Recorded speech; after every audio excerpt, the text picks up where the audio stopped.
مولاي صل وسلم دائما أبدا على حبيبك خير الخلق كلهم. مولاي صل وسلم دائما أبدا على بسم الله الرحمن الرحيم.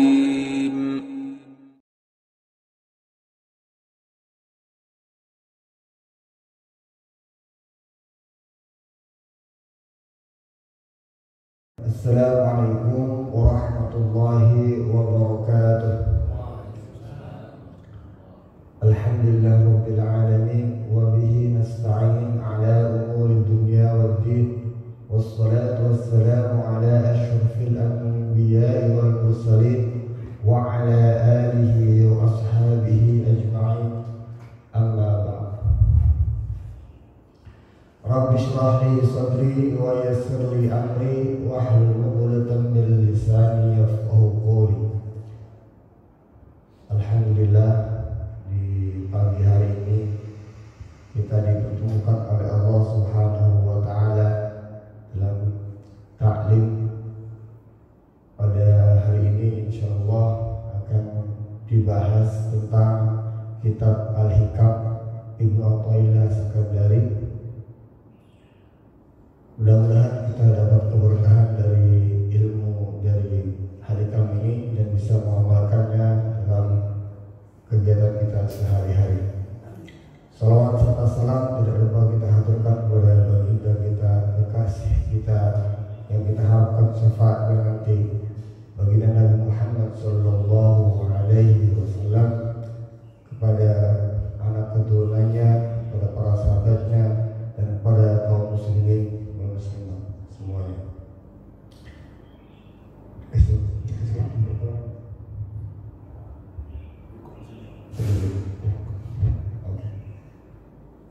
Insyaallah pada pagi hari ini kita akan membahas kitab Al-Hikam. Dikasih waktu sama imam kita ini 1 jam katanya. Yang pertama, sebelum kita bahas kitab Al-Hikam ini, kitab ini berkaitan tentang akhlak, tentang adab. Jadi tentang bagaimana kita berakhlak kepada Allah, berakhlak kepada Rasulullah SAW, berakhlak kepada kaum muslimin, dan berakhlak kepada diri kita sendiri. Sebelum masuk di dalam hikam ini, ada istilah-istilah yang nanti mungkin sudah terdengar atau mungkin ada yang kurang setuju dengan istilah-istilah itu, maka akan saya sedikit memberikan pengetahuan tentang istilah-istilah yang ada dalam hikam. Karena kitab hikam ini termasuk kalimat yang tidak mudah untuk dipahami, tetapi mudah-mudahan kita belajar di sini mendapatkan ridha Allah, mendapatkan syafaat dari Rasulullah, dan mendapatkan limpahan ilmu dari pengarang kitab ini, yaitu Syekh Abdullah Asy-Syarqawi yang mensarah kitab Al-Hikam Ibnu Athaillah As-Sakandari. Yang pertama adalah kaitan dan yang kita sering dengar istilah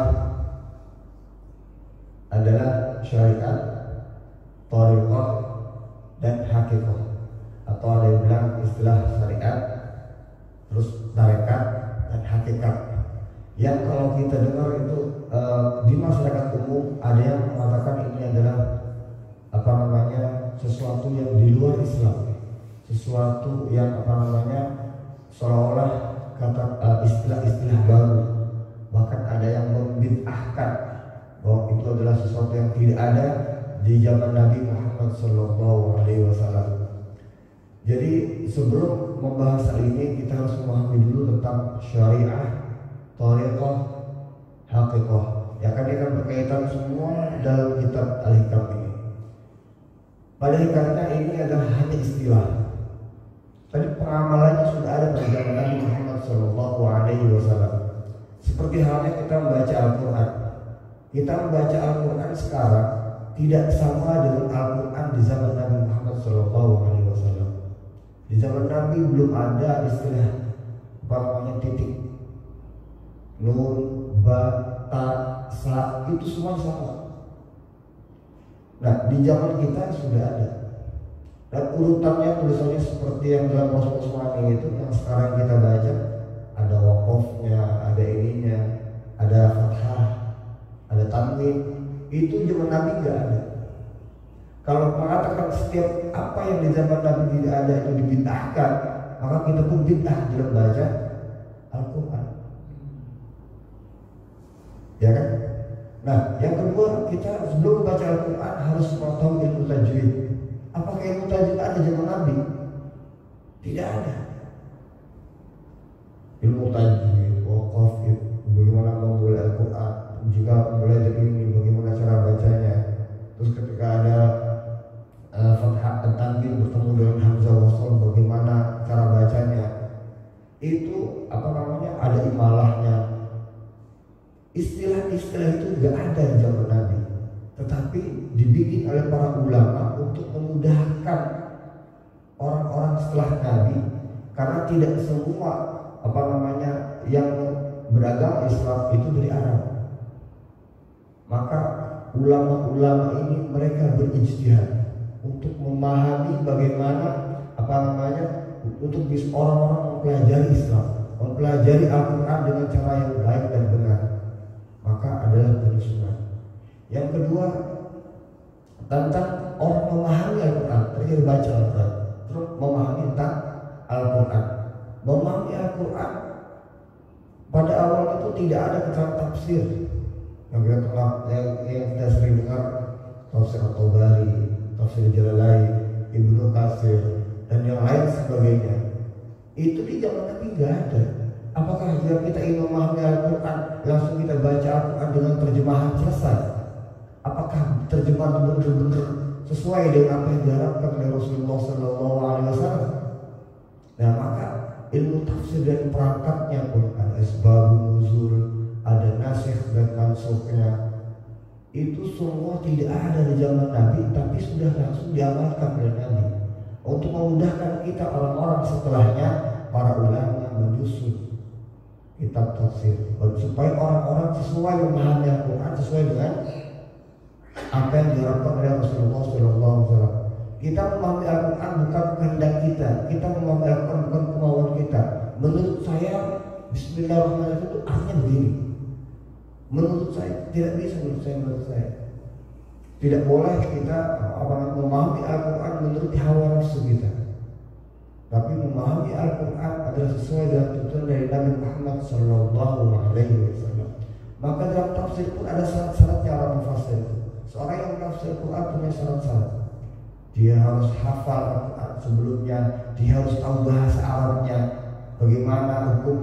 Misalnya ada man di situ, man diartikan sebagai siapa atau man diartikan dengan apa.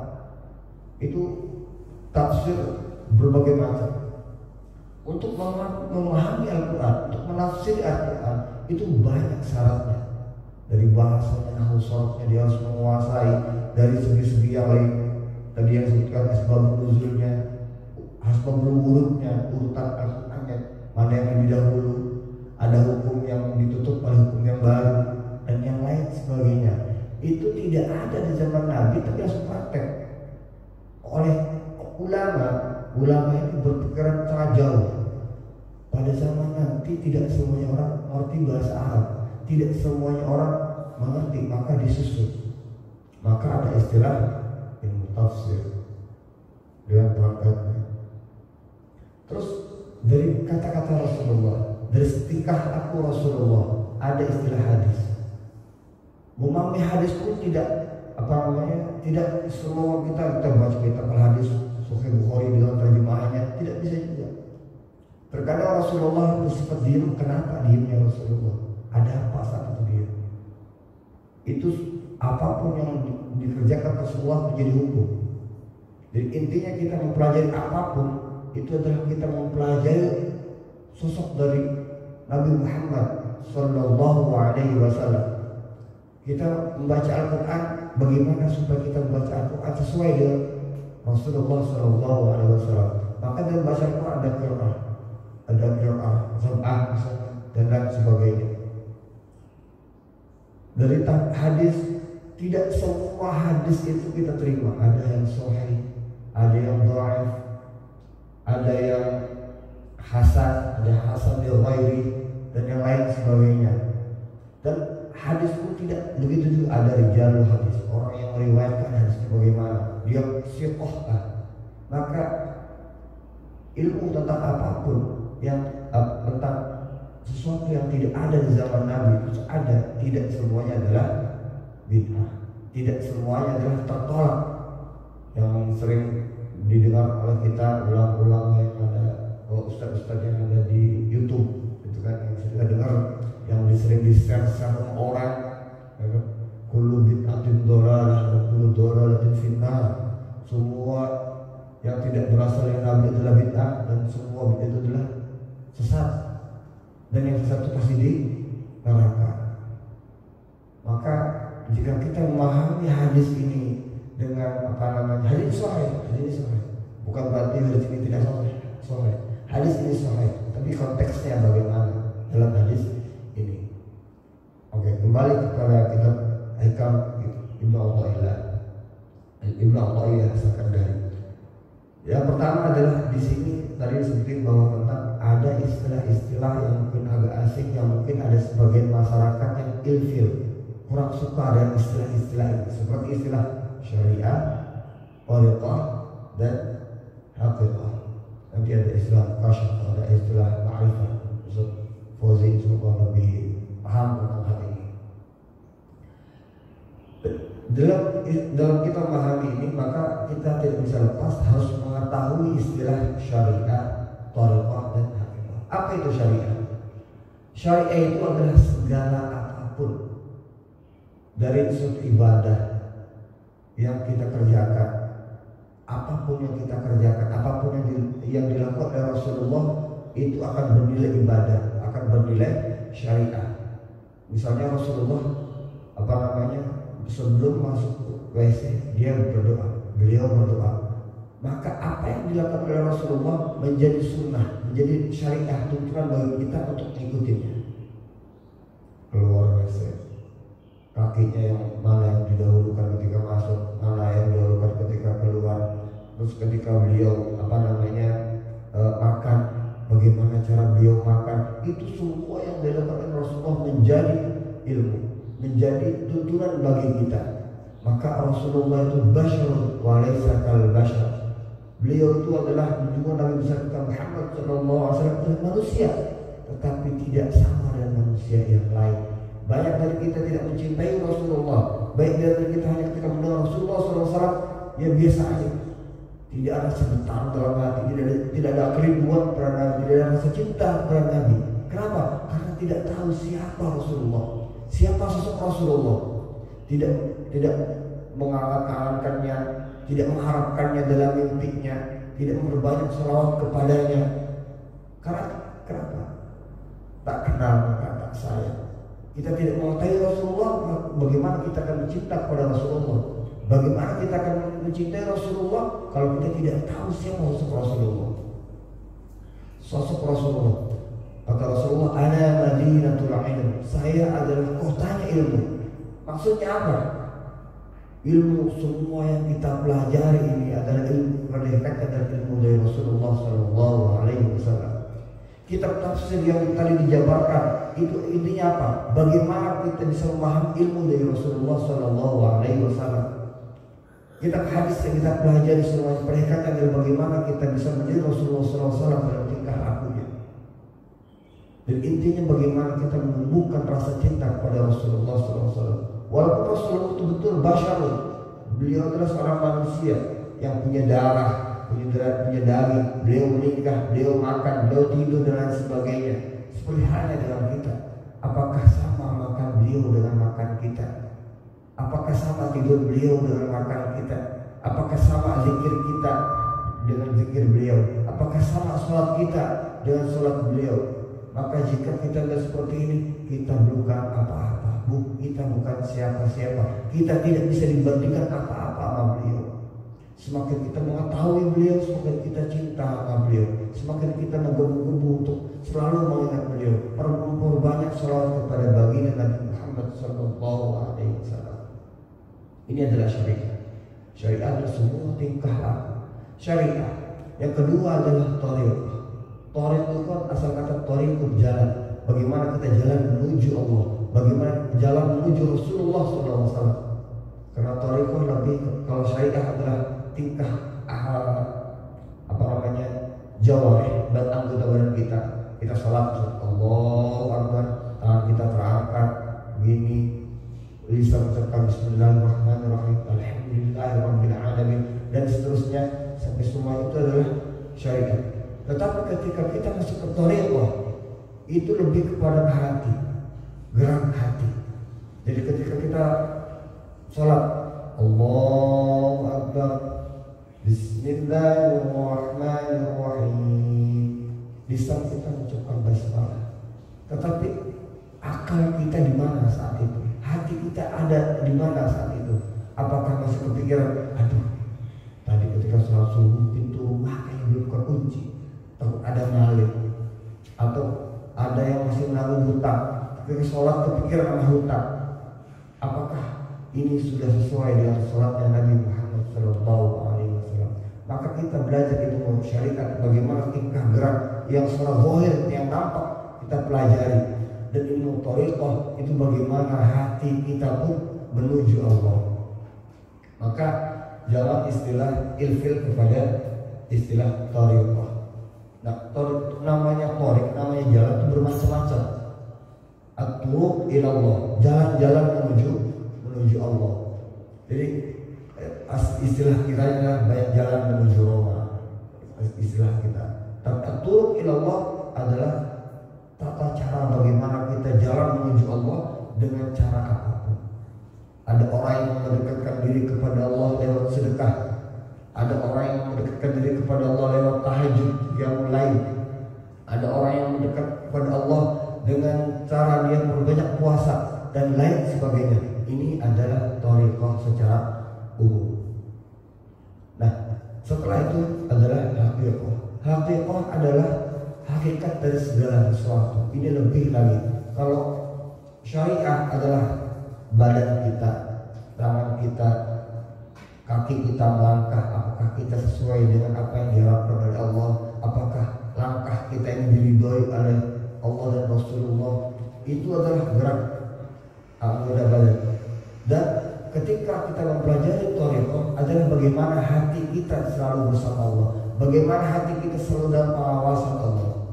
Dan yang haqiqah adalah kita pada intinya adalah kita bukanlah siapa, al-fa'il huwa Allah. Padahal pada hakikatnya kita bergerak ini adalah la haula wala quwwata illa billah. Kita bergerak kita ketika kita mau sholat, siapa yang menggerakkan itu? Pada hakikatnya adalah Allah yang menggerakkan. Ketika kita mau makan, siapa yang menggerakkan tangan kita? Semuanya adalah Allah yang maha menggerakkan. Ketika kita sudah mengkop hakikat, segala sesuatu adalah semuanya yang menggerakkan hati, semuanya yang menggerakkan anggota badan adalah Allah Subhanahu wa Ta'ala. Itu adalah sedikit tentang pembahasan muqaddimah sebelum kita masuki kitab Ibnu Athaillah As-Sakandari.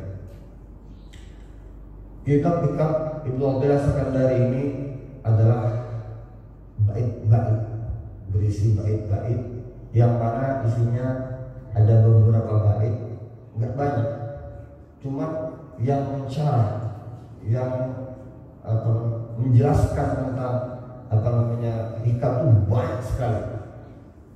Ada diantaranya kitab Lataiful Minat, ada Iqamul Himam. Yang saya ambil di sini adalah kitab Hikam Ibnu Athaillah syarah dari Syekh Abdullah Asy-Syarqawi.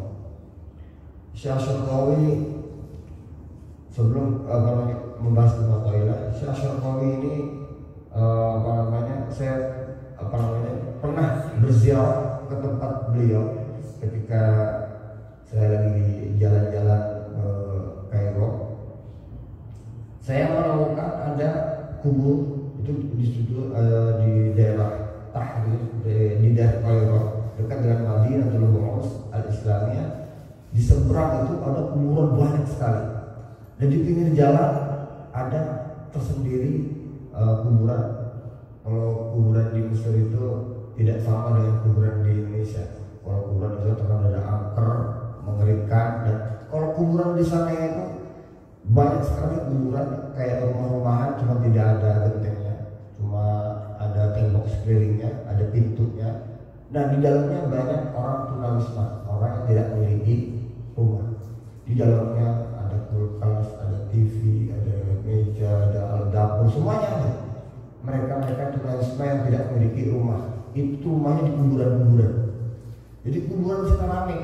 Ada di depan kuburan itu orang jualan minuman, ada yang jual makanan dan lain sebagainya. Seperti halnya pasar. Jadi kalau kita ke kuburan daerah Mesir itu tidak ada istilah angker yang kita mistis kayak di Indonesia itu, nggak ada. Di sana biasa aja. Terus ketika saya berziarah ada tulisan Syekh Abdullah Asy-Syaqawi. Ini ada kuburan kok di pinggir jalan tuh terpisah dengan yang lain, ini siapa? Ada rasa penasaran. Nah saya bertanya kepada yang memegang kunci rumah itu. Saya bertanya, beliau adalah Syekhul Azhar. Beliau termasuk salah satu dari pembesar dari guru-guru besar Al-Azhar yang sudah lama meninggal. Nah akhirnya saya cari tahu, terus akhirnya saya ke maktabah itu perpustakaan. Saya beli buku di situ, terus saya cari tentang Syekh Asy-Syaqawi karena kitabnya sangat besar, luar biasa, nyarinya susah. Akhirnya saya hanya menemukan kitab Hikam Athaillah Sekandari ini. Akhirnya saya beli, kitabnya tipis, nggak begitu tebal, dan bahasanya sangat lugas untuk bisa dipahami oleh saya yang ilmunya masih dasar.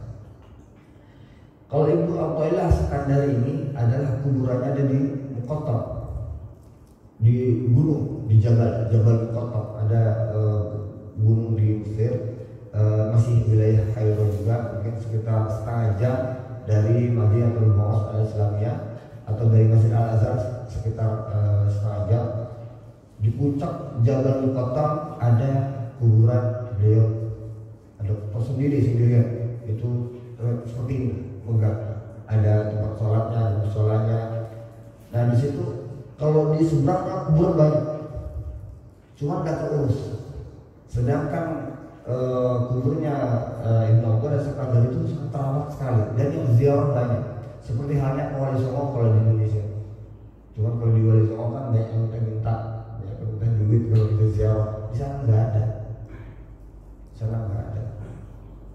Ada di pojokan kotak amal biasa, cuma yang disilakan, silakan. Nggak ada paksaan. Kotak amal diketok-ketok, amal kalau di Indonesia kan seperti itu. Kalau di sana tidak ada. Nah setelah itu Ibnu Athaillah Sekandari ini apa namanya yang Hikam Athaillah. Akhirnya saya cari tahu, saya diajak sama teman apa namanya ziarah situ. Ini siapa Ibnu Athaillah Sekandari? Oh beliau seorang alim. Ya saya tahu kalau nggak alim nggak mungkin diziarahi. Dia bilang apa? Ternyata Ibnu Athaillah Sekandari adalah murid dari Syekh Abu Abbas Al-Mursi, dan Syekh Abu Abbas Al-Mursi adalah murid dari Syekh Abu Hasan Al-Asy'adzuri. Yang mana Syekh Abu Hasan Al-Asy'adzuri ini adalah termasuk dari pembesar wali kutub yang ada di dunia ini. Al-Kutub Al-Arba'ah. Jadi wali kutub. Ini ada istilah wali kutub. Jadi wali itu adalah kekasih Allah. Kekasih Allah itu punya darajahnya masing-masing, punya tugasnya masing-masing. Jadi ada dalam istilah sufi nanti ada istilah kekasih Allah. Jadi ada muqaddam, jabat, dan yang lain sebagai ada akhiriyah dan lain sebagainya. Itu mungkin pembahasan lain yang akan lebih dijelaskan oleh Ustaz kita Yusuf Fauzi. Nah, ketika membahas Syekh Abu Hasan Asy'adzuri, maka kita di benak kita langsung paham siapa Syekh Abu Hasan Asy'adzuri. Yaitu termasuk adalah pembesar dari para kekasih Allah. Kalau di Indonesia yang lebih terkenal adalah Syekh Abdul Qadir Al-Jailani. Maka di Indonesia setiap kita ikut tahlil atau apa, yang pertama ilah hadrati Syekh Abdul Qadir Al-Jailani. Selalu Syekh Qadir itu banyak sekali dibaca di Indonesia. Kalau di Mesir itu kutub yang 4 itu 3 ada di Mesir, 1-nya di luar Mesir. Jadi yang satu itu Syekh Mukbil ada di Baghdad, sedangkan Syekh Ahmad Al-Badawi berada ada di Mesir, Syekh Ahmad Ad-Dusuki juga ada di Mesir, Syekh Ahmad Al-Fa'i juga ada di Mesir, dan Syekh Wahab Asy'ari itu ada di Mesir yang berbatasan dengan Sudan. Itu jauh sekali dan tandus panas luar biasa di makamnya Syekh Wahab Asy'ari. Alhamdulillah sempat juga ziarah ke sana. Ternyata kitab Ikab Ibnu Athaillah ini, kata Syekh Ibnu Athaillah Sakandari, adalah kata-kata intisari yang dipelajari dari gurunya Syekh Abu Abbas Al-Mursi. Dan Syekh Abu Abbas Al-Mursi ini adalah ilmunya dari Syekh Abu Hasan Al-Asy'ari. Ketika Syekh Abu Hasan Al-Asy'ari ditanya, "Ya Syekh, kenapa engkau enggak mengarang kitab seperti ulama-ulama yang besar yang lain, yang kitabnya berjilid-jilid yang sangat luar biasa? Mengapa engkau enggak membuat, karena kan ilmu engkau begitu luar biasa, ilmu syariatnya, fikihnya detail sekali, ilmu tarekhnya sangat paham, ilmu tafsir, hadis semuanya dia menguasai. Mengapa ilmu yang begitu besar, begitu banyak engkau terima, kenapa engkau tidak membuat suatu kitab?" Apa kata beliau? "Cukuplah murid-muridku ini yang menjadi kitab-kitabku." Jadi beliau tidak mau mengarang kitab, tapi cukuplah dari murid-muridnya ini. Ternyata murid Syekh Abu Hasan adalah orang alim luar biasa. Ada yang alim di bagian fikih, ada yang alim di bagian hadis, ada yang alim di bagian tafsir. Itu semua ilmunya dari Syekh Abu Hasan Al-Asy'ari. Tapi Syekh Abu Hasan Al-Asy'ari tidak mengarang kitab. Itulah bagaimana tawadhu'nya seorang yang sangat besar, seorang pemimpin dari pemimpinnya para awliyaillah. Itu sedikit mukadimah. Kita mulai masuk pada pembahasan kita pada kali ini. Sebelum kita mulai, kita berdoa kepada Allah semoga pengajian kita diridhai oleh Allah, mendapatkan syafaat Rasulullah SAW, dan semoga kita diberi pemahaman sesuai dengan pemahaman oleh pengarang kitab ini, oleh Syekh Abdullah Sakandari. Ila hadini ya ala kulli niyatin shalihah. Al-Fatihah. A'udzubillahi minasyaitonir rajim. Bismillahirrahmanirrahim. Alhamdulillahirabbil alamin. Arrahmanir rahim. Maliki yaumiddin. Iyyaka na'budu wa iyyaka nasta'in. Shiratal mustaqim. Shiratal ladzina an'amta 'alaihim ghairil maghdubi 'alaihim waladdallin. Amin. Oke. Alhamdulillah. Terjemah mungkin kalau bisa dibaca ya. Kita tahu tentang siapa Syekh Abdullah Sakandari, mungkin bisa kalau sekarang searching di googling tinggal tulis Syekh Abdullah Sakandari, lahir di mana, kapan meninggalnya, kapan lahirnya, kitab karangnya beliau apa aja, insyaallah ada. Jadi nggak usah dibahas di sini juga sudah ada. Jadi kita singkat waktu biar kita berkah, kita mempelajari langsung kitab Ibnu Athaillah yang pertama. Bismillahirrahmanirrahim. Alhamdulillahirabbil alamin wa sallallahu ala sayyidina Muhammadin wa ala alihi wa sahbihi wa sallam. Qala Syekh al-Imam al-Muhaqqiq Abul Fadl Tajuddin Ahmad bin Muhammad bin Ibnu al-Karim bin Athaillah Sakandari, min alamati i'timadi 'ala al-'amal nuqsan ar-raja 'inda wujud az-zalal. Yang pertama, Syekh Athaillah Sakandari mengucapkan alhamdulillahirabbil alamin. Segala pujian milik Allah. Semua kebanggaan kita, semua manusia, semuanya milik Allah. Maka kita mengucapkan alhamdulillah.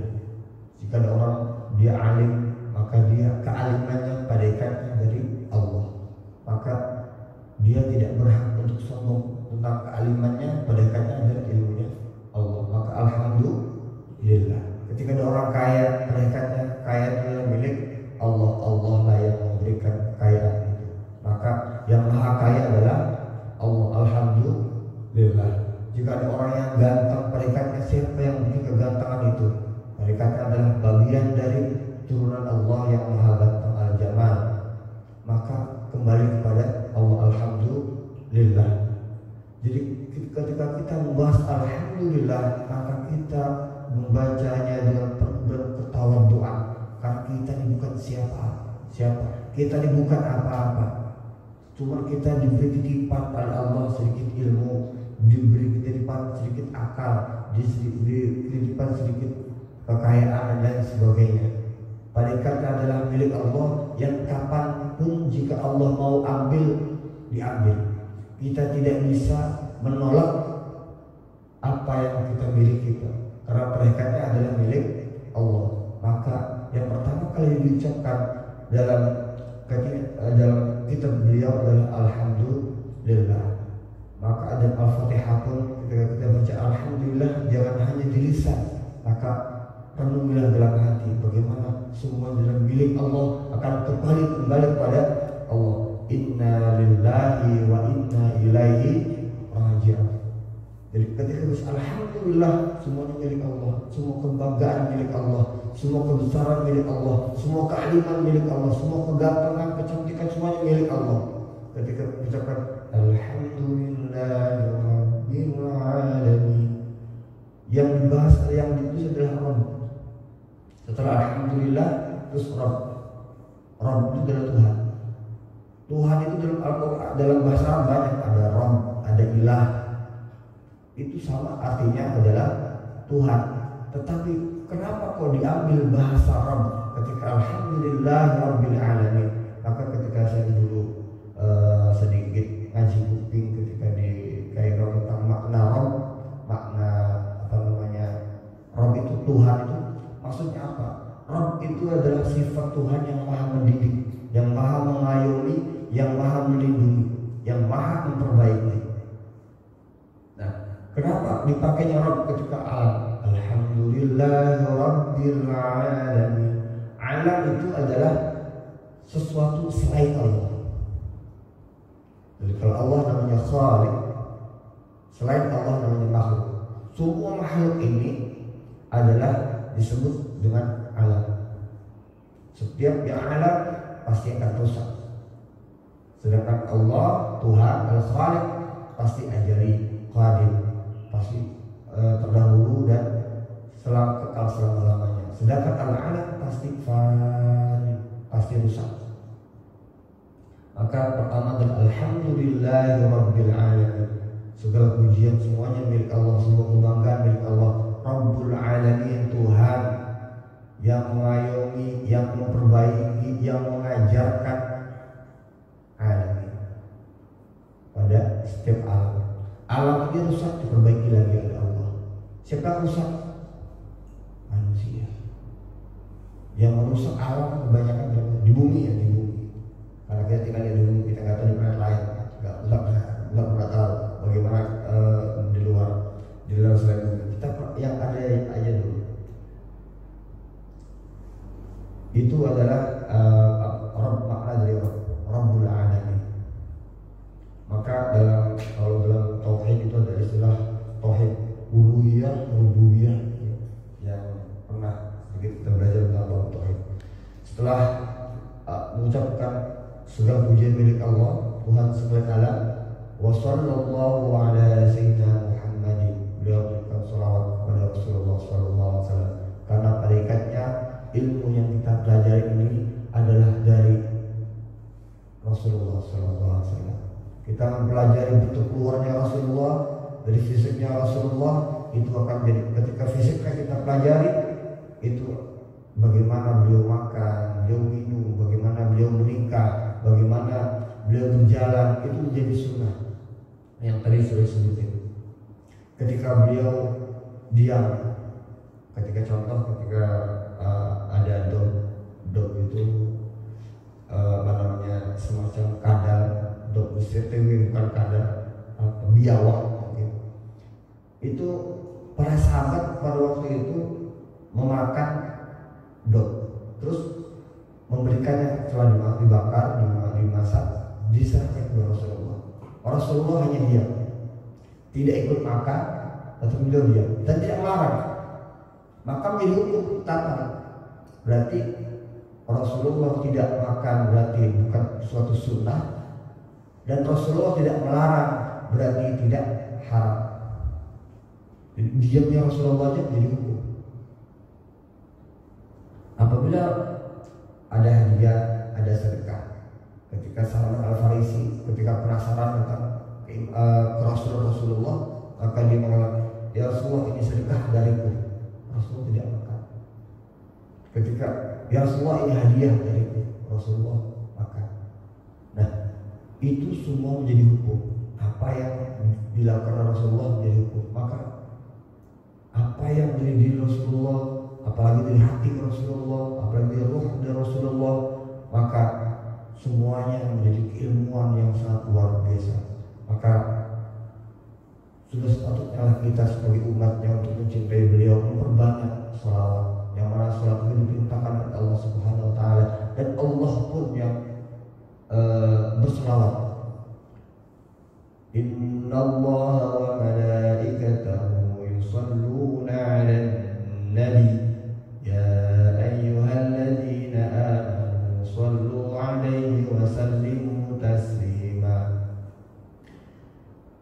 Jadi kalau ketika Allah perintahkan kepada umat manusia ketika berpuasa, ya ayyuhalladzina amanu kutiba 'alaikumusiyam, terus aqimis shalah, itu Allah langsung memerintahkan hai orang beriman, berpuasalah kalian. Tetapi ketika perintah Allah berselawat, Allah kasih tahu terlebih dahulu, innallaha, sesungguhnya Allah, wa malaikatahu, dan para malaikatnya, yusalluna 'alan nabi, pakai fi'il mudhari' dalam bahasa Arab. Fi'il mudhari' adalah kata kerja yang sedang dikerjakan dan terus bekerja, terus dilakukan. Berarti Allah dan para malaikatnya yusalluna 'alan nabi, selalu berselawat kepada Rasulullah SAW sebelum perintahkan kalimat setelahnya. Innallaha wa malaikatahu yusalluna 'alan nabi, baru ya ayyuhalladzina amanu sallu 'alaihi wa sallimu taslima, baru sudah tuh orang beriman, berselawatlah kalian kepada Rasulullah. Tapi sebelumnya Allah sudah kasih tahu bahwa saya, kata Allah, dan para malaikat-malaikat saya yusalluna 'alan nabi, berselawat kepada Nabi. Baru memerintahkan orang-orang beriman untuk berselawat. Ini membahas selawat nanti nggak akan selesai, nggak akan ngaji-ngaji kita nanti tentang selawat. Khusus Ustaz Fauzi nanti yang akan menerangkan tentang bahas selawat. Selanjutnya, qala Syekh Al-Imam Al-Waqid di sini tentang Abdul Fadl Tajuddin Ahmad bin Muhammad bin Abdul Karim bin Athaillah As-Sakandari. Ini adalah nama lengkap dari Ibnu Athaillah As-Sakandari. Min alamatil i'timadi 'alal amal, dari tanda kita menyandarkan kita kepada amal. Berarti kita itu tidak boleh menyandarkan kepada amal. Maksudnya apa? Maksudnya begini, kita sholat mengharapkan apa? Kita sholat mengharapkan apa? Ingin surga, ingin terbebas dari neraka. Ini berarti kita mengharapkan surganya dengan sholat. Nah, apakah ini kalau menurut syariah betul? Menurut syariah betul. Ini membahas tentang tentang 3 amal. Sebelum menerangkan tentang min alamat i'timadi 'ala amal, dari tandanya kita menyandarkan kita kepada amal, nuqsanur raja inda wujudi zalat, adalah berkurangnya pengharapan kita kepada Allah ketika kita merasa min wujudi zalat, ketika ada kekurangan. Al-amal di sini min alamat i'timad al-amal, dari tandanya kita menyandarkan kepada amal. Amal itu ada apa? Amal itu apa sih? Amal adalah harakatul jawarih wal harakatul qulub. Jadi adalah gerakan anggota badan kita. Ini adalah amal. Ini saya mengangkat botol ini, berarti ini adalah amal saya. Pekerjaan amal itu apapun yang dikerjakan. Amal itu ada 3. Ada amal syariah, itu amal syariah? Amal syariah itu semua yang berkaitan kepada ibadah kepada Allah. Semua yang diperintahkan oleh Rasulullah itu akan menjadi suatu ibadah yang disebut dengan syariah, yang sesuai dengan Rasulullah SAW. Ketika kita beramal dengan amal syariat, tujuannya apa? Islahil jawarih, untuk memperbaiki anggota tubuh kita. Bagaimana jika membaguskan tangan kita, maka gunakan tangan kita untuk membantu orang lain, bukan untuk menindas orang lain. Untuk memperbaiki wajah kita, bagaimana kita memperbaiki senyum kepada orang lain, bagaimana kita memperbanyak mendawamkan wudhu, bukan memarahi orang lain. Itu adalah al-amal syariah. Tujuannya apa? Islahil jawarih, untuk memperbaiki, untuk membaguskan anggota jawarih, anggota badan kita. Yang kedua, amal thariqah. Amal thariqah itu apa? Itu tujuannya untuk apa? Islahil qulub, untuk memperbaiki hati. Orang walaupun ganteng, walaupun cantik, tetapi jika hatinya mendengki rumah tangganya, selalu jengkel kepada orang lain, selalu seuzon kepada orang lain, mukanya akan kusut. Walaupun kaitannya dengan hati, tetapi akan masuk nampak kepada yang zahir. Al-amal thariqah lebih kepada kita, bagaimana kita memperbaiki hati kita. Amal thariqah ke hati. Ketika kita sholat secara syariat, Allahu Akbar, kita sudah wudhu, pakaian kita sudah suci, tempat kita sudah suci, sudah menghadap kiblat, sudah sesuai dengan syariat. Tetapi apakah sudah betul secara thariqah? Belum tentu. Ketika kita sholat Allahu Akbar, Bismillahirrahmanirrahim, kita sudah mulai Bismillah dan menyebut nama Allah, tetapi hati kita masih di mana-mana, di rumah, di kantor, di kerjaan, dan yang lain sebagainya. Maka ini adalah suatu penyakit, dan thariqah ini adalah bagaimana kita memperbaiki hati kita, islahil qulub, bagaimana kita membaguskan hati kita selain dari syariat. Yang terakhir adalah amal haqiqah.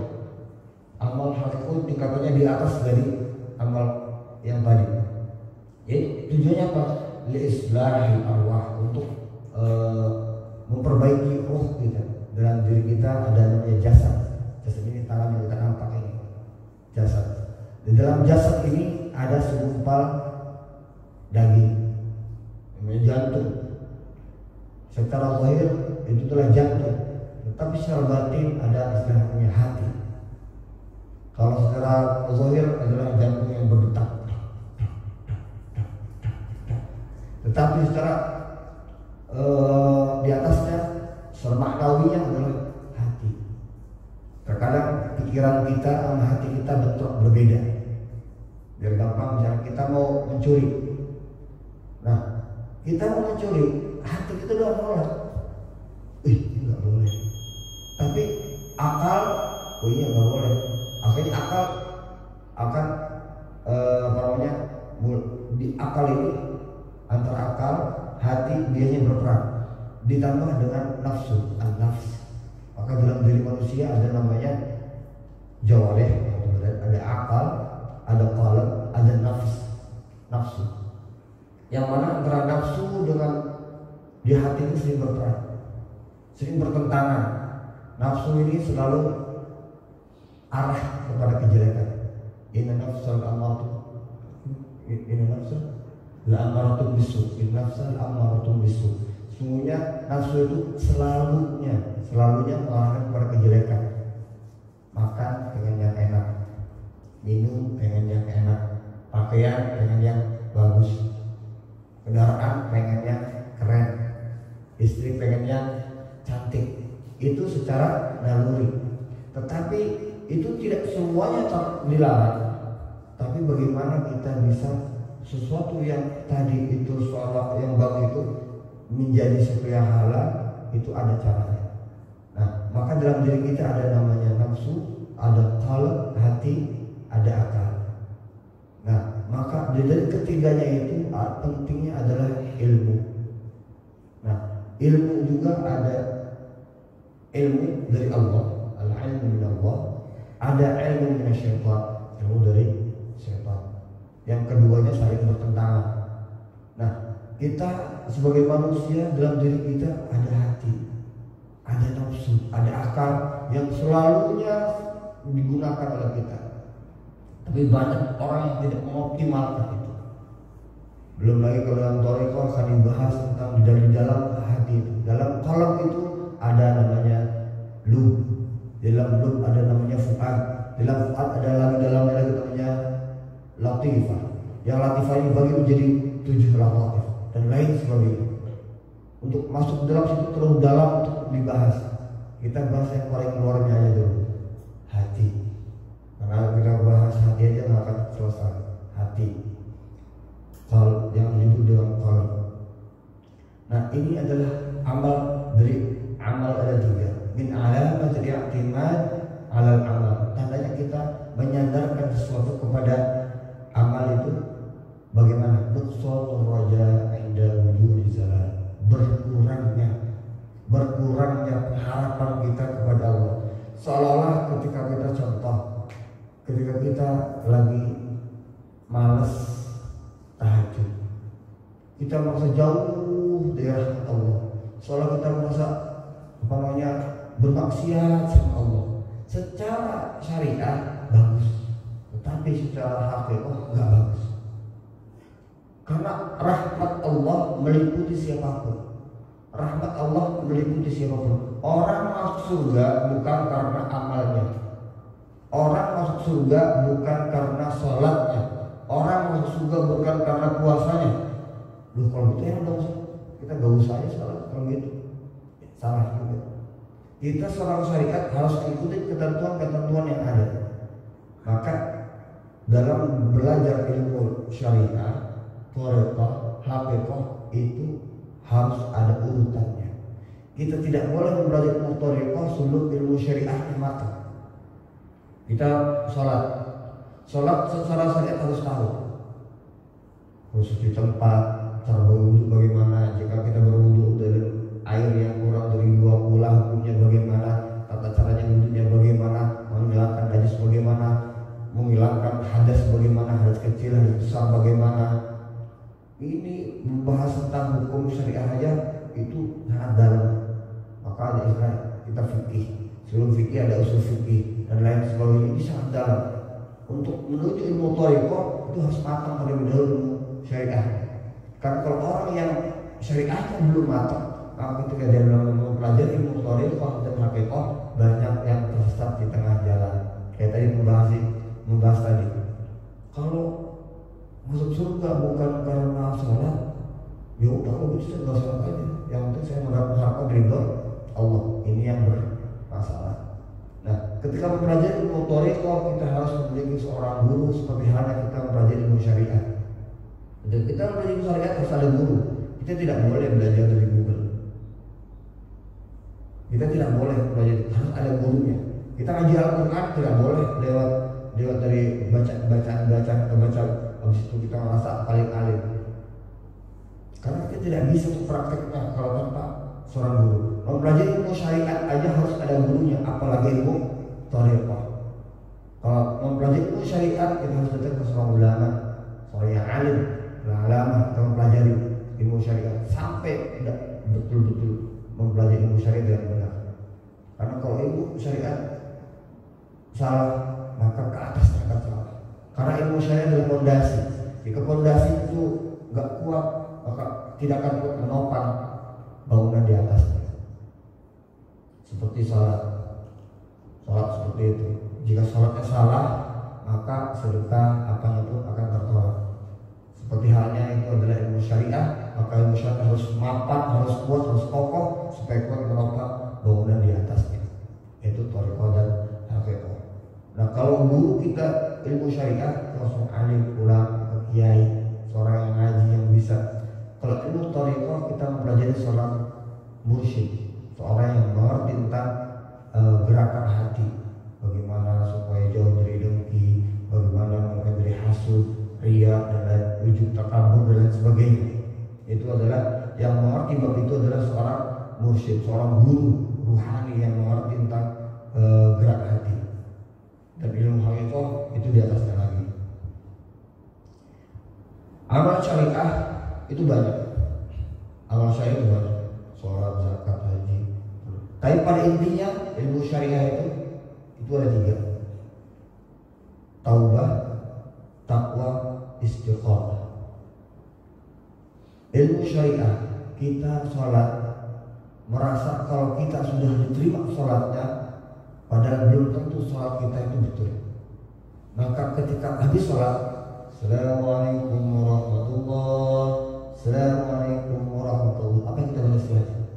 Astagfirullah. Loh, kenapa kita habis ibadah kok astagfirullah? Bukan alhamdulillah udah sholat. Kenapa habis sholat kita selalu istighfar? Padahal habis ibadah. Dan as-sholat mi'rajul mu'min. Sholat adalah mi'rajnya seorang yang beriman kepada Allah. Kenapa ketika habis sholat Assalamualaikum warahmatullahi, Assalamualaikum warahmatullahi, Astagfirullah. Sebelum yang lain, sebelum baca tasbih, sebelum baca tahlil, belum baca tahmid dan lain sebagainya, pasti setelah sholat adalah istighfar. Kenapa? Taubah. Maksudnya apa? Mentaubati sholat kita. Loh, kok bisa Ustaz? Bisa karena kita ketika sholat pikirannya kita kemana-mana. Khusukkah kita sholat kita? Benarkah sholat kita ya? Benarkah dari awal, dari mulai takbir pertama sampai salam, dari kita hati kita hudur, hati kita hadir ketika Allah. Terkadang kita takut ingat Allahu Akbar, tiba-tiba Assalamualaikum, salam ya, nggak sadar dengan baca dari ikuti aja gerakannya, artinya kemana-mana, tiba-tiba salam, salam selesai, bermanfaat tadi.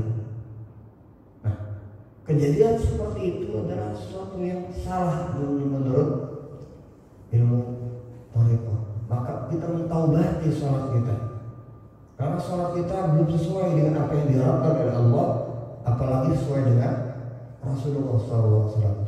Tetapi kita pun tidak bisa sholat sesuai dengan apa plotnya Rasulullah, karena perintahnya pun shollu kama ra'aitumuni usolli. Sholatlah kalian sebagaimana kau melihatku sholat. Sebagaimana kan shollu kama ra'aitumuni, ra'a itu adalah melihat. Jadi penglihatannya para sahabat yang melihat Rasulullah sholat bukan kita, sahabat. Maka kita tidak boleh mempelajari sholat tanpa guru, harus bersanad kepada guru. Bagaimana sholatnya Rasulullah? Maka ada hadisnya. Maka karena Rasulullah sholat kadang sholat tarawih di rumah, kadang sholat tarawih berjamaah, kadang berapa rakaat, itu menjadi hukum tersendiri. Maka ketika kita contoh ketika takbir Allahu Akbar, ada yang di dada, ada yang di bawah sedikit, ada yang di bawahnya pusat, ada yang bawah mencok sedikit bawah hati, macam-macam. Kenapa itu? Karena para sahabat melihatnya berbeda-beda. Ada yang takbir Allah, ada yang begini, ada yang begini, macam-macam, ada yang begini. Karena para sahabat melihat Rasulullah sholat, ada yang dari kanan melihatnya, ada yang dari kiri melihatnya, ada yang dari belakang melihatnya. Maka ketika para sahabat melihat, oh Rasulullah seperti itu sholatnya, maka dan para sahabat meriwayatkan kepada sahabat yang lain, menceritakan kepada tabi'in, dan tabi'in menceritakan kepada tabi'in, terus kepada sampai dituliskan oleh para imam mazhab. Nah, maka yang mazhab berbeda-beda. Nah, semuanya sumbernya satu dari Rasulullah. Seperti halnya dengan qiraah ketika baca Al-Quran. Yang kita baca contoh misalnya Ustaz Fauzi pakai Imam Hafiz. Yang kita baca di Indonesia rata-rata Imam Hafiz.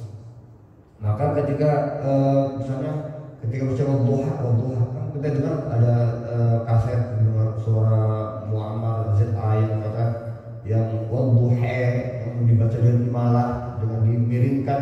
Itu kenapa begitu? Karena Rasulullah pun pernah mengajarkan seperti itu. Di zaman sahabat aja pernah ribut tentang masalah pembacaan yang berbeda-beda itu. Atau ketika kalau Rasulullah itu sangat bijak. Ketika ada sahabat, ya Rasulullah si A beda bacaannya, oh panggil ke sini. Setelah itu beda panggil.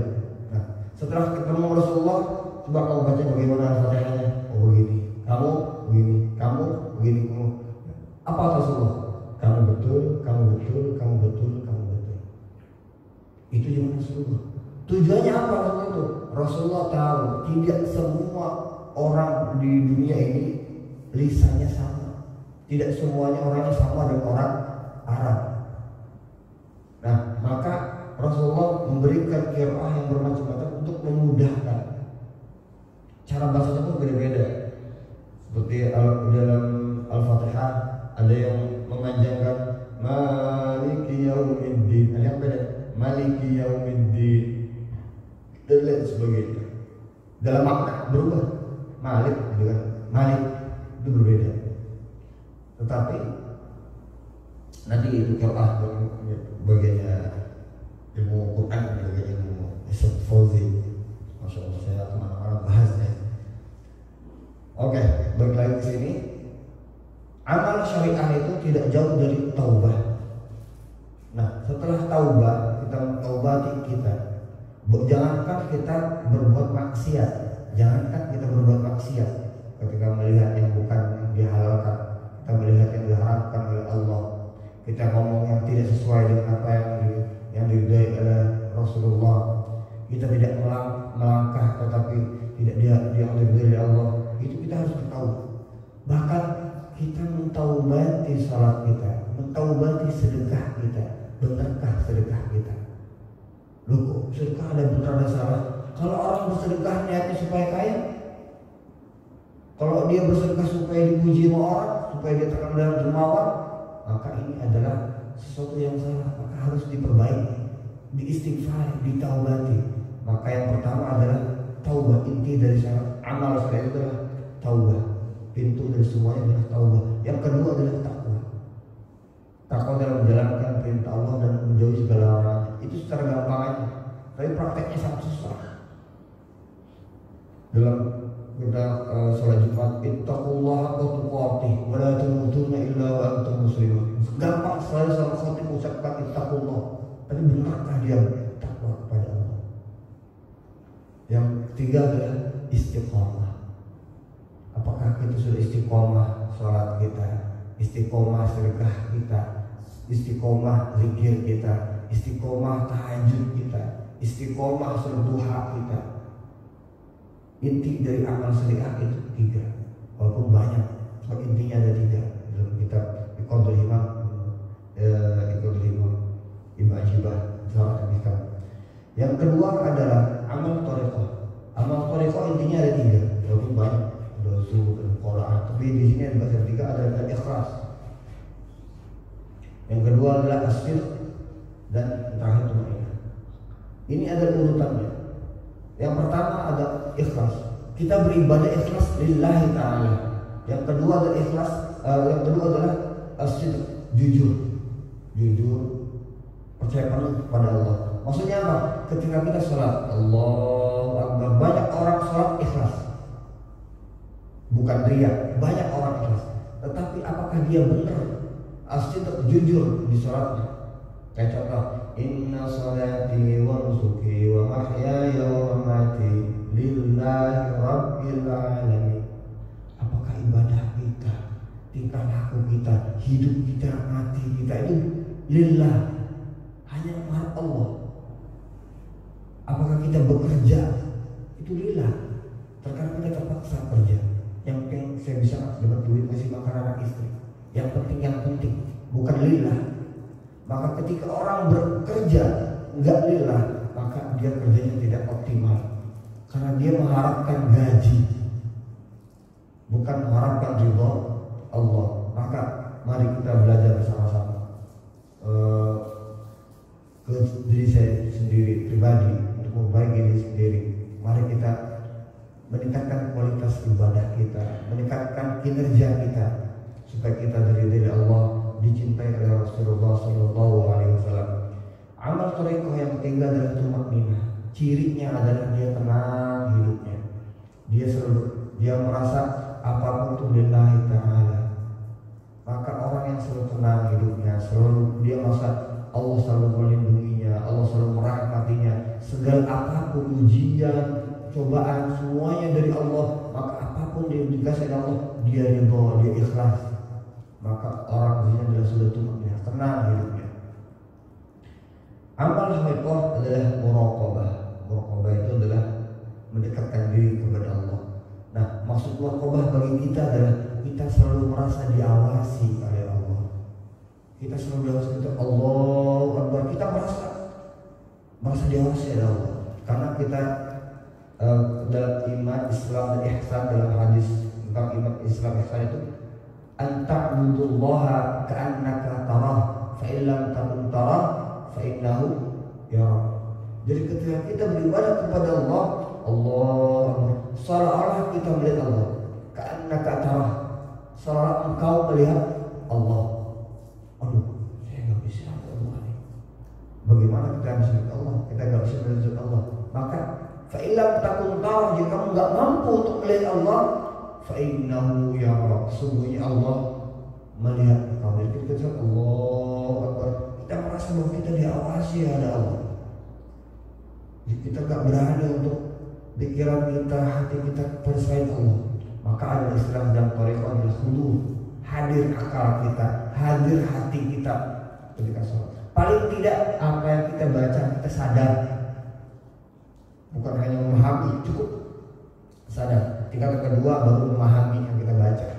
Kita sadar ketika kita baca Al-Ikhlas, ketika kita baca takbir, ketika kita i'tidal, kita sadar kita melakukan hal itu, bukan sekedarnya apa ikut imam selesai, ikut selesai. Tetapi adalah hudur. Ini adalah muraqabah, merasa kita dekat dengan Allah. Paling tidak kita mendekati Allah dan merasa diawasi oleh Allah. Yang kedua adalah musyahadah, kita menyaksikan Allah. Kita menyaksikan Allah ini kalau kita melihat Allah secara zatnya, tetapi kita ketika melihat orang lain, masya Allah, itu udah ciptaan Allah. Allah bisa membentuk orang, tiap orang yang hadir di sini berbeda-beda. Allah tidak pusing menciptakan makhluk yang berbeda-beda ini. Yang tua dari kecil, hanya dari sperma bisa berubah menjadi orang yang sangat luar biasa.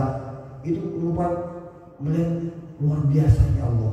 Ketika kita melihat apapun yang kita lihat itu adalah menyaksikan Allah, kuasanya Allah, maka itu adalah musyahadah, menyaksikan Allah, musyahadah. Yang terakhir adalah ma'rifah. Ma'rifah adalah mengetahui segala sesuatunya. Man dzaqa araf, barang siapa yang mencicipi maka dia akan tahu. Contoh kita pakai manis. Tapi manisnya kopi, manisnya teh, manisnya susu, manisnya bling-bling, manisnya apel, manisnya mangga itu berbeda. Rasanya apa? Manis. Rasanya apa? Manis. Manis apa? Coba kamu terangkan manisnya mangga dengan manisnya apel. Terangkan. Enggak bisa. Yang bisa hanya orang yang mencicipi. Maka menzaqa araf. Barang siapa mencicipi dia akan tahu. Dia tidak akan tahu belajar ilmu hal ma'rifah jika dia tidak sampai mencicipi. Dia hanya tahu pengetahuan, tapi dia tidak terjun di dalamnya, maka dia tidak akan tahu. Bagaimana dia bisa mengetahui mana manisnya apel dan manisnya mangga, kecuali kita harus mencicipinya. Menzaqa araf. Barang siapa mencicipi maka dia akan tahu.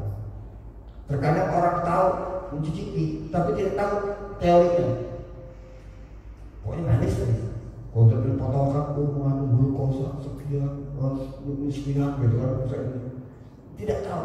Lalu kalau sudah mencicipi, ya pokoknya manis mangga ya begitulah. Mangga pun macam-macam begini. Kalau dalam mencicipi tahu. Ketika dia ceritain, oh mangga Indramayu begini, oh iya saya pernah rasain. Langsung tahu. Kenapa? Dia pernah mencicipi. Begitupun ketika kita orang sholat, ketika sholatnya bagaimana Allah Ta'ala, dia tidak akan bisa mencapai makamnya musyahadah jika tidak mencicipi, tidak akan terjun di dalamnya. Nah maka mari kita belajar bersama-sama, bukan hanya mempelajari sekedar teori, tetapi kita mempraktekannya. Ilmu thariqah itu ilmu untuk praktek. Bagaimana kita sholat selalu hudur, bagaimana kita baca, ketika baca mulai Al-Fatihah dari Bismillah sampai waladhdallin amin, itu kita sadar kita baca. Paling tidak itu kuping kita mendengar apa yang kita baca. Karena dari ilmu fikih syaratnya kita membaca Al-Fatihah itu kuping sendiri harus mendengar. Paling tidak. Jadi kalau kita baca Al-Fatihah diam saja mulutnya Allahu Akbar dalam hati. Kalau sholat kalau baca Al-Fatihah baca di mana? Di hati. Secara syariah nggak sah. Secara syariah nggak sah. Karena syaratnya adalah kuping sendiri harus mendengar apa yang kita baca. Sering kita melihat di musola Allahu Akbar diam aja. Dia nggak baca Al-Fatihah. Ketika ditanya kau baca Al-Fatihah nggak baca. Kok diam aja mulutnya di hati. Ini salat aja kan ada syariatnya, ada tata caranya. Nggak bisa. Allahu Akbar.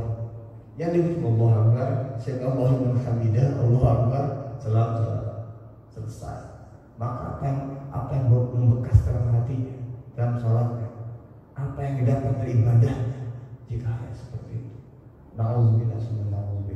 Mungkin saya dulu kajian pagi ini. Mohon maaf jika ada yang salah. Nasta'in bilana dikiratul hamdulillah.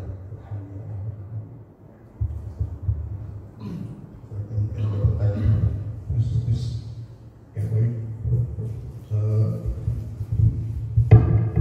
Sebelumnya terima kasih banyak kepada Ustaz Muhammad Fahri Siddiq SO. Beliau merupakan rekan-rekan dari Zakir Mesir. Ya, tadi sudah kita dengarkan bersama-sama tentang isi dari bab awal di dalam kitab Al-Hikam. Kitab Al-Hikam ini banyak mutiara-mutiara hikmah di dalamnya, banyak mutiara-mutiara hikmah, sehingga memang banyak juga ulama-ulama mensyarahkan, menjelaskan terkait tentang rahasia-rahasia mutiara yang ada di dalam kitab Al-Hikam ini. Jadi bahkan ada yang memang kitabnya hanya beberapa halaman, tapi penjelasannya lebih dari kitab aslinya gitu, bahkan sampai ratusan halaman. Jadi memang di awal bab ini memang kita diarahkan kembali untuk menata diri kita, untuk coba untuk mengembalikan niat posisi kita, bagaimana tata cara hidup kita, tata cara kita beribadah kepada Allah, dan aspek-aspek kehidupan kita yang berkaitan dengan dunia dan akhirat. Mungkin kita mungkin bapak-bapak semuanya mungkin bisa melihat kembali kitabnya nanti ketika sudah pulang, apakah kitab aslinya atau terjemahannya mungkin bisa dilihat kembali secara langsung, karena memang perlu kita pelajari Pak. Ini kitab Al-Hikam ini luar biasa, bahkan di pondok pesantren itu pasti bahkan harus dipelajari ya, karena kalau bahkan ulama mengatakan akan gelap hati kita kalau tidak mempelajari Al-Hikam ini. Jadi sangat penting bagi kita. Maka insya Allah mudah-mudahan dengan pembahasan yang memang dengan waktu singkat ini kita masih diberikan Allah waktu untuk bisa terus mempelajarinya. Mungkin itu saja dari saya. Ada beberapa mungkin dari bapak-bapak ada yang ingin ditanyakan terkait tentang bab tadi yang diawali oleh pembahasan tentang syariat, rekor dan hakikat. Kami persilakan. Ustaz Zakir atau Pak Zakir ada yang ingin ditanyakan? Nggak ada.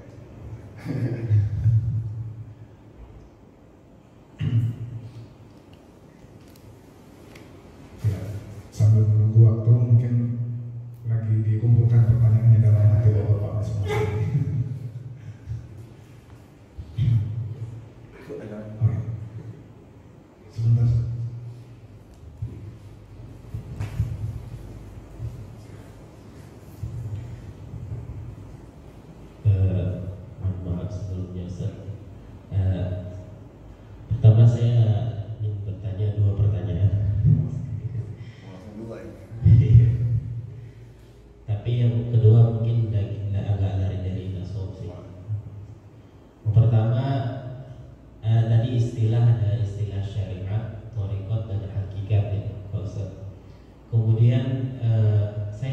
sering mendengar tentang istilah ma'rifat.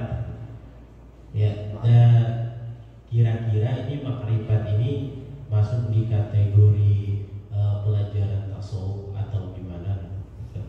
Atau mungkin di kategori lain? Kalau memang dia masuk di kategori tasawuf, mungkin Ustaz bisa dijelaskan.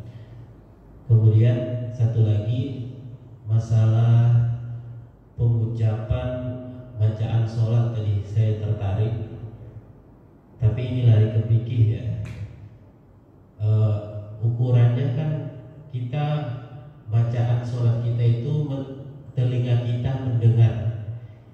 Jadi saya pernah dengar katanya didengar itu memang benar-benar didengar telinga kita, bukan di kita ketahui. Kalau kita ketahui kan bisa saja begitu kan, tapi kita ketahui yang kita baca tapi tidak dengar. Jadi sebenarnya apakah memang harus terdengar? Nah, itu baru terdengar kan ya Pak Ustaz. Kalau kita baca tapi kita tahu tapi kita tidak dengar sebenarnya suaranya nggak ada. Tapi kita memang baca.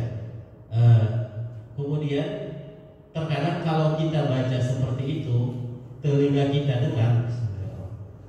Kalau sholat jamaah orang bisa terusik. Jadi saya bingung Pak Ustaz, sebenarnya yang ukurannya sebenarnya yang seperti apa? Ya, terima kasih atas pertanyaannya dari Ustaz Syakir. Mohon langsung saja Ustaz dijawab. Bismillahirrahmanirrahim. Rabbi shrah li sadri wa yassir li amri wahlul 'uqdatam min lisani yafqahu qawli. Allah berkata ilmu dari Allah, maka kita akan kembali kepada Allah. Semoga Allah berikan ilmunya kepada kita semua untuk bisa memahami apa yang diinginkan oleh Allah Subhanahu wa taala. Yang pertama tadi tentang ma'rifah. Ma'rifah ini masuk ke kategori yang mana? Ketika syariah, thariqah dan ma'rifah. Ma'rifah itu adalah tadi disebut man zaqa 'araf. Barang siapa yang mencicipi dia akan tahu. Walaupun dia tidak tahu teorinya. Banyak orang yang tidak mempelajari ilmu tasawuf. Banyak orang yang tidak mempelajari ilmu thariqah. Tetapi dia dibimbing oleh gurunya, ketika kamu sholat, kamu sholat ya hadap kiblat, hati kamu hadirkan, jangan pikirkan yang mana-mana, lillahi ta'ala ikhlas, sholat aja yang benar. Ketika sang anak tadi dia sholat lillahi ta'ala, dituruti apa kata gurunya, itu Allah Akbar. Istiqomah dia sholatnya sampai ke tahapan Allah berikan makrifah kepada dia. Tidak harus orang tidak harus orang yang bermakrifah itu harus mengikuti tahapan-tahapan tadi. Kalau Allah menghendaki engkau menjadi kekasih, tidak ada siapapun yang bisa menghalangi. Tetapi biasanya kebiasaan, keumuman orang itu akan mempelajari segala sesuatu ada tahapan-tahapannya. Kalau orang belum kuat ilmu syariahnya, langsung dia mempelajari ilmu thariqah dan haqiqah, maka akan berantakan ibadahnya. Maka sering kita dengar istilah ada manunggaling kaula Gusti, yang di Jawa ini dengan saksi di Jenar, di Banjarmasin, di Kalimantan pun ada yang merasa dirinya seperti saksi Jenar. Di Baghdad juga terkenal dengan al-halaj, dengan istilah al-haqnya. Padahal kata-kata syatohat itu adalah kata-kata syatohat dalam istilah sufi, itu adalah kata-kata orang yang lagi mabuk cinta. Orang yang jatuh cinta itu kadang bersyair di luar nalar kita. Seperti kita sering dengar di nyanyian-nyanyian itu kan, yang kemana-mana lihat dirimu, nyanyian yang zaman dulu itu. Istilahnya, kalau orang yang lagi jatuh cinta kepada Allah, maka dia akan bersyair karena dia lagi mabuk pada Allah.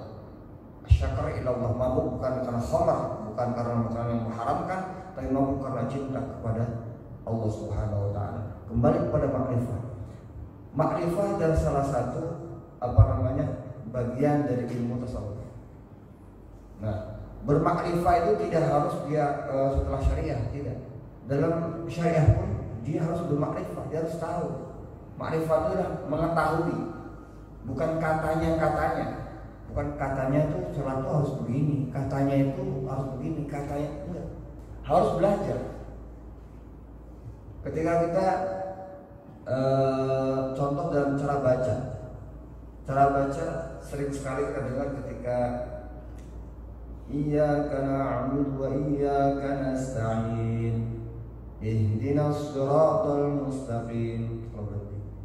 Ada iyyaka na'budu wa iyyaka nasta'in ihdinas siratal mustaqim. Dia berhenti tetapi tidak disambung.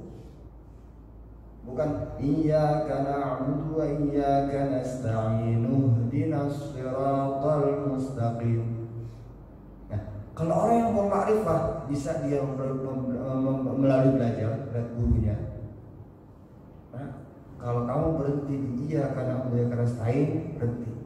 Ambil nafas, baru ihdinas siratal mustaqim. Kalau berhenti tanpa ngambil nafas namanya sakta.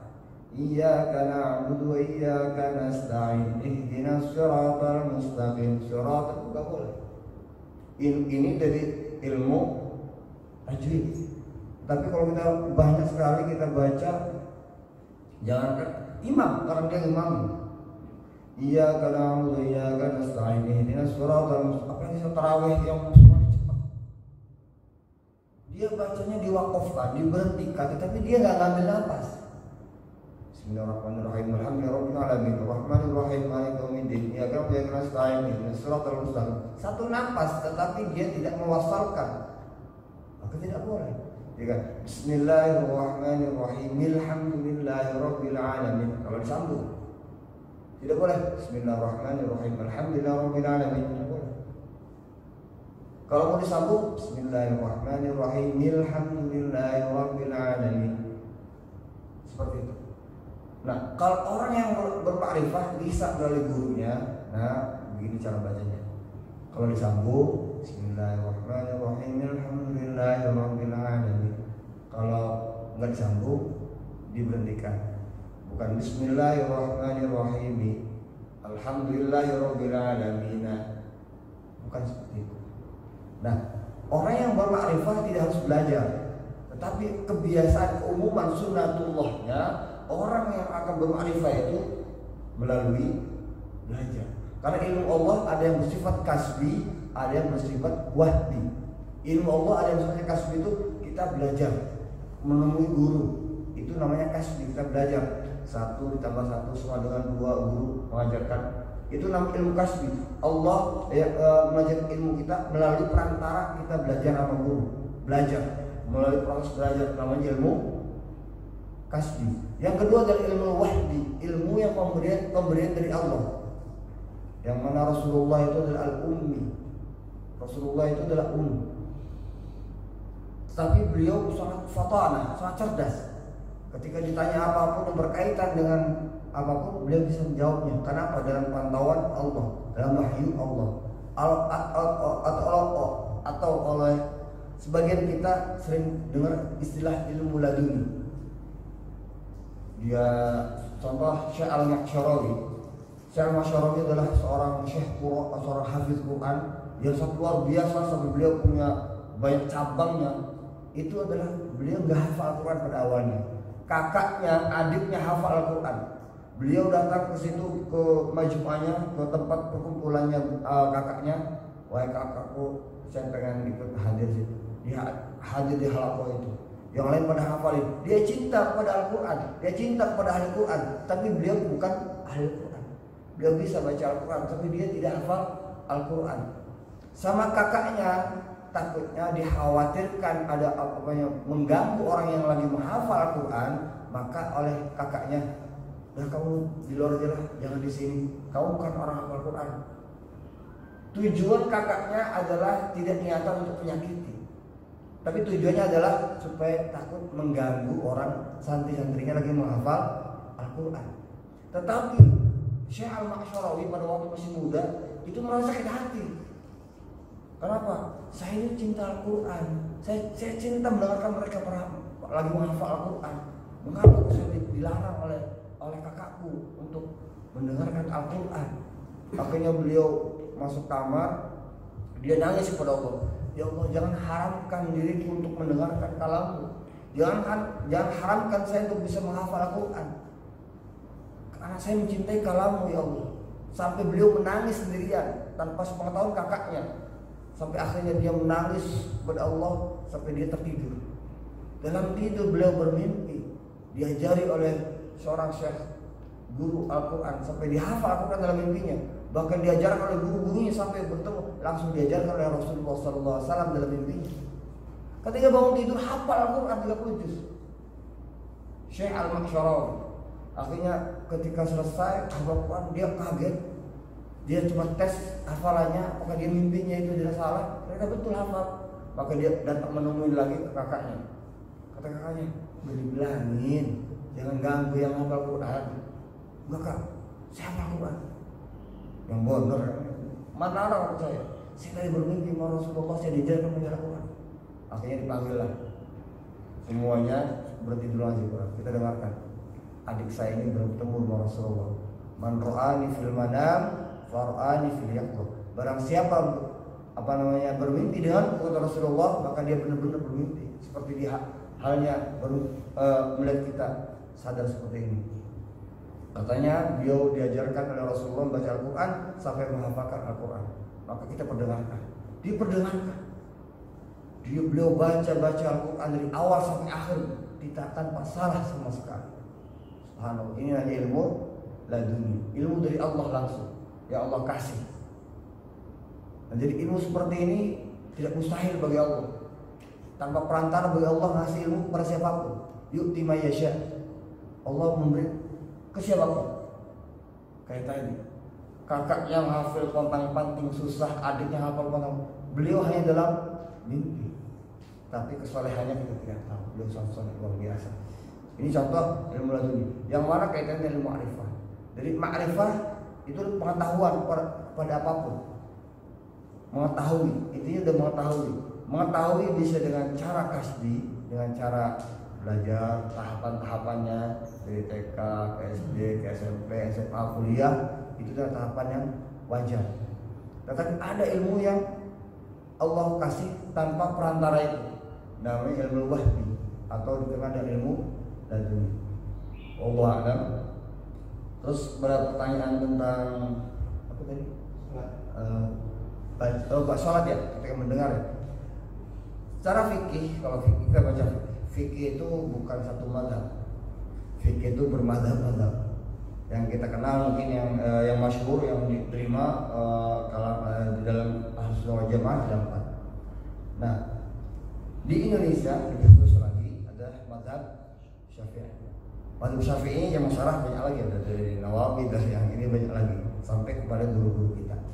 Nah, guru saya menerangkan bahwa tentang cara membaca Al-Quran ketika sholat, Al-Fatihah apalagi, karena termasuk rukun, ya kan? Rukun dari sholat. Karena kalau rukunnya nggak dibaca maka sholatnya tidak sah. Kalau kita nggak baca Al-Ikhlas nggak apa-apa, nggak baca Subhanallah nggak apa-apa. Kita hanya Allahu Akbar, Allahu Akbar, Subhanallah liman hamidah, nggak apa-apa. Yang penting Al-Fatihahnya baca. Nah, guru saya tadi menerangkan bahwa membaca Al-Quran adalah membaca tilawah, qiraah. Itu adalah bil lisan, dengan lisan, dan yusama fil ain, terdengar sampai telinga sendiri, paling tidak itu minimal. Tapi tidak boleh juga sampai mengganggu sebelahnya. Ada orang yang was-was ketika takbir dia Allah was-was. Ketika takbir, ketika baca Al-Fatihah nyaring. Saya memiliki tetangga yang seorang haji, orangnya luar biasa soleh, tapi orangnya was-was. Kalau baca Al-Fatihah sholat semuanya nyaring, saingan dengan imam. Imam baca, dia baca, sampai saya sendiri hafal bacaan sholat. Biasa masa kecil, hafal di awal sampai akhir, gara-gara saya selalu sholat di samping beliau. Jadi imam, beliau di belakang, saya selalu di sampingnya. Sampai saya hafal tanpa saya belajar sholat. Saya hanya disuruh sholat, ikut sholatnya ke musola. Itu saya baca hafal niatnya sampai salam. Itu saya hafal. Itu barokahnya dari orang dari Pak Haji tadi. Ya sebut nama atau ayat jadi gitu.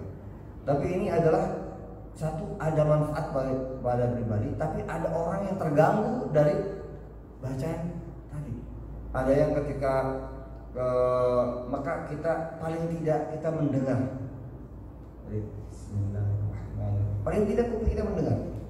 Nah, ada yang bertanya pada saat itu, Ustaz, jika saya lagi baca Al-Fatihah, terus ada motor lewat nyaring, wah, kan kadang nggak kedengaran tuh katanya. Segimana? Nah, kata beliau, ya jangan juga langsung Fatihah jadi nyaringin sehingga nama motor tadi katanya, tapi tetap kebiasaannya tadi. Kayak Bismillahirrahmanirrahim.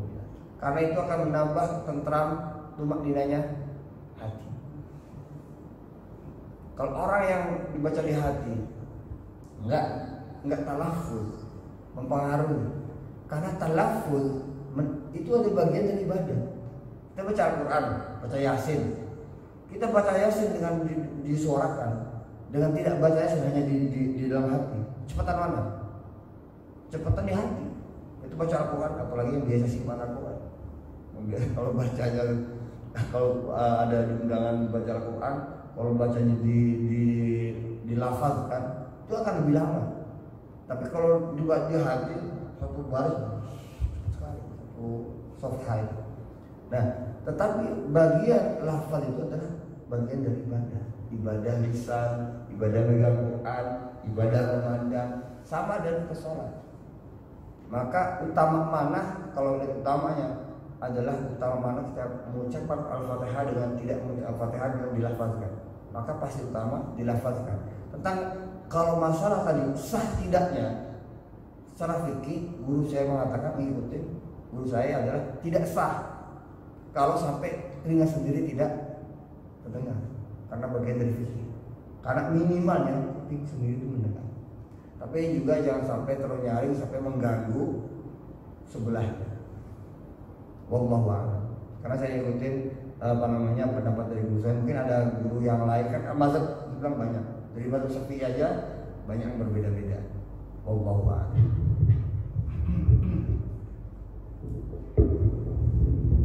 Ya, baik.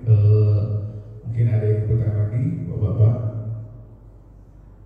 atau ya waktu mungkin sudah menunjukkan ke arah jam 7:50.